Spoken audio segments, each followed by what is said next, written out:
All right, so the world of high-end noise-canceling headphones has kind of settled over the last few years. You know, you've got the Sonys, you've got the Bose, there's the AirPods Max, and then kind of the rest. But now, player 4 has entered the game.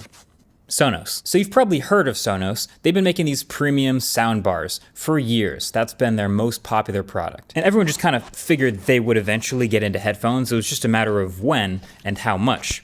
Because that's the thing about Sonos speakers is they are premium. They're very expensive.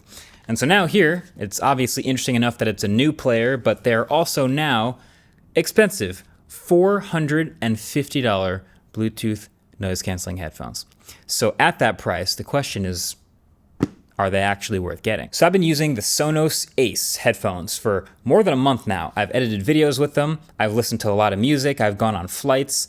And turns out they're really solid, and they do have some really nice features, but there are also definitely some downsides. And there's really only a small group of people that I would actually recommend these to. But let me just start with the basics, right? So these are the headphones. They are mostly made of plastic, and that is totally normal in this price range because that makes them super lightweight and comfortable, and that is one of these headphones' best assets for sure. So they're really flexible for different head sizes and shapes, and the top headband is really soft. The ear cups are also removable, and they snap on and off with magnets, and they're also really soft, so ideally you can replace these ear cups when they get old. And by the way, I like that they have a different color mesh for the right and left side, so you can tell at a glance which one is which. Also, same with the black colored version. That's kind of a neat touch. The shape of these cups is normal, and they're so soft, but I feel like the one thing I want is for these ear cups to be a bit more deep. I mean, when they are on my ears, they're fine, but they're just a little bit shallow, and my ear is like touching the inside of it, so that's maybe my only fit complaint, but everything else about the way they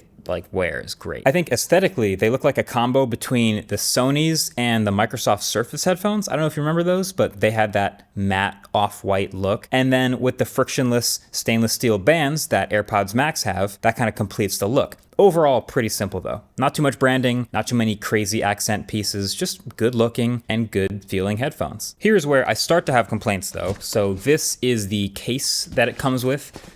Pretty simple design. It's like this recycled material and it's got a different color inside versus outside. But this zipper right here is so annoying. It's just maybe nitpicking, but how often it gets snagged on the way opening or closing it is very annoying. So I wish it was either thicker or just smoother. And then the headphones do not fold down at all to fit inside. As a matter of fact, if you have them extended, they still don't fit inside the case. So you have to fully collapse them and then just place them in there. So they don't really pack down very small, unfortunately. There is also a little floating pouch thing here in the middle of the case for cables that like magnetizes in, which is pretty clever. Aside from that though, for as premium as these headphones are, I just feel like the case doesn't really match up. For $450, I just gotta be honest, I wish that the case was better. But then buttons. Good to see real buttons. So on the left ear cup, there's just one button. That's a real power button. So you hold that for 3 seconds to turn it on or off, or hold 7 seconds to pair. Then on the right side is a button and a switch. So the button is basically to switch between noise cancellation and transparency mode. Then up top is this kind of a rocker switch slash button. It's called the content key because it controls all your media, but you slide it up or down to change volume, and then you can press to play pause or double press to go forward. So basically that rocker controls everything. I think in general, Sonos got most of the fundamentals right with these headphones as far as design goes, thankfully. Like nothing critically wrong with them. They're pretty minimal. It's got the smooth stepless adjustment. These are some of the lightest, softest, especially headphones I've ever worn. I think with deeper ear cups, they're probably an A+. They have a rock solid 40+ hour battery life. They have multi-point Bluetooth connectivity, so you can connect them to 2 different Bluetooth devices at once.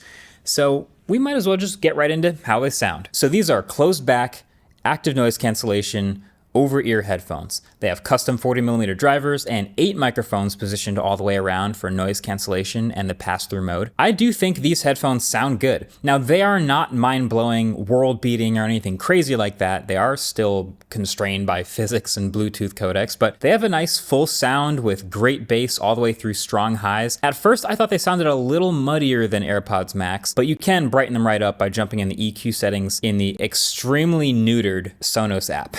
And that's where you can mess with just a couple other very basic things like on-head detection and head tracking surround sound. But like, yeah, look, the EQ is literally just a bass slider and a treble slider. So I hope they add to this at some point, but at least you can change that. The most impressive thing really about their sound, I think, is the noise cancellation. It is really, really good. It basically erases any sort of white noise, air conditioning, droning road noise. Like, they are incredible for airplanes, and they can absorb even some of the more sudden noise changes as well. I think this is A+ noise cancellation in my book. And then to my surprise, they also have some of the best transparency mode I've heard in anything that's not AirPods. Really natural sounding for having regular conversations with your headphones on. You can hear the environment around you. They call it aware mode.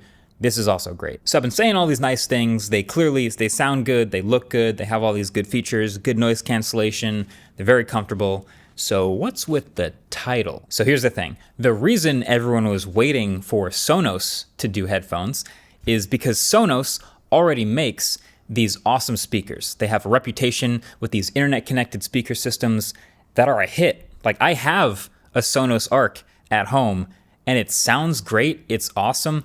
I think aside from what they did to the app, they're fantastic. You connect to various music/media sources, and you can stream them to the speaker systems in high quality. You can also obviously connect them to your TV. They're great. And so naturally, I think we'd all like to have a new pair of Sonos headphones that can join right into the ecosystem and connect in the Sonos app to be another one of our sets of Sonos speakers and have all the same functionality. Unfortunately, they can't. These are not Wi-Fi connected headphones. They're just regular, they're Bluetooth headphones. So what you can do is when you're home, you can connect the headphones straight to the speakers, and then you can quickly swap between the Arc speaker and the headphones with a single tap of the content button. So when they're connected, you can swap back and forth between watching TV with the speakers and with the headphones pretty seamlessly. But the headphones themselves are not actually Wi-Fi enabled. Like, they're not going to pull anything from any streaming services directly to the headphones like some Sonos speaker systems might. So that's the bummer. And honestly, I think it's probably a battery issue why they aren't able to pull it off on these. And this all might not even be a big deal to almost anyone because basically no other pair of headphones has that ability yet anyway. But for a new $450 pair of Sonos headphones, I kind of thought maybe they'd be able to pull it off, but they didn't, which means they kind of, to me now, feel like almost an overpriced version of the Sonys that already exist. And I'm talking about the Mark IVs, not even the Mark Vs, which kind of felt like almost a little bit of a pointless upgrade. Now, I actually recently made an upgrade that I was curious if it would actually make a noticeable difference to me or not. I've been using the 8 Sleep Pod 3 for a couple years now, and I recently upgraded to the Pod 4, and turns out it's actually pretty sick. So the 8 Sleep, it was already really good at sleep tracking with all the sensors and the heart rate monitors and all that fun stuff, but they've redesigned the tech inside it, making it more comfortable. It's also now twice as powerful for cooling and 40% quieter. But maybe my favorite update is there's a little tap area on the side so you can silence or snooze the vibration alarm just by reaching over and tapping right here, which is pretty sick. But the extra cooling, I think, is actually making a difference to me. I think a normal good night of sleep for me, I'm getting like high 80s or low 90s as a sleep score, which I thought was pretty great.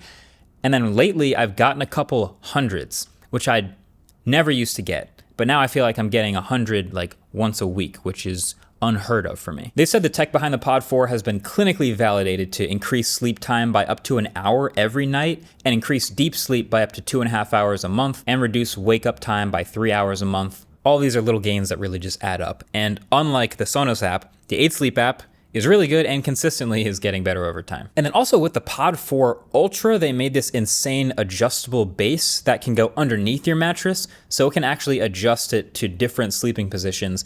And then you can turn on automatic snore detection. So if it detects snoring, it like gently lifts your head up a few degrees to stop it for you. So if you want to check one out, I'll leave a link below. It's 8sleep.com/MKBHD. And then if you use code MKBHD, you get $350 off a Pod 4 Ultra or $200 off a Pod 4. You're welcome. So at the end of the day, let's say you're in the market for some high-end noise canceling headphones, right? Obviously, there are some choices. These feel like they're a direct competitor to AirPods Max. Most people who have an iPhone, an iPad, or a Mac, and a bunch of stuff in the ecosystem who still want that seamless experience will probably still go with AirPods Max, even though they're more expensive. But what I will say is those are heavier, and I probably wouldn't buy those right now. I think there's gotta be a new version of those like right around the corner, just as a PSA. But then there's the Bose and the Sonys that I mentioned earlier, which are essentially 90% of the same headphones that have a lot of the same benefits, but $100 to $200 cheaper. So the only way that I feel like I can shoehorn in recommending this pair of Sonos headphones is, I guess, one, if you just really love the brand and you know got the money and you don't care, fine. Two is if you want the best transparency mode that isn't AirPods, that's these.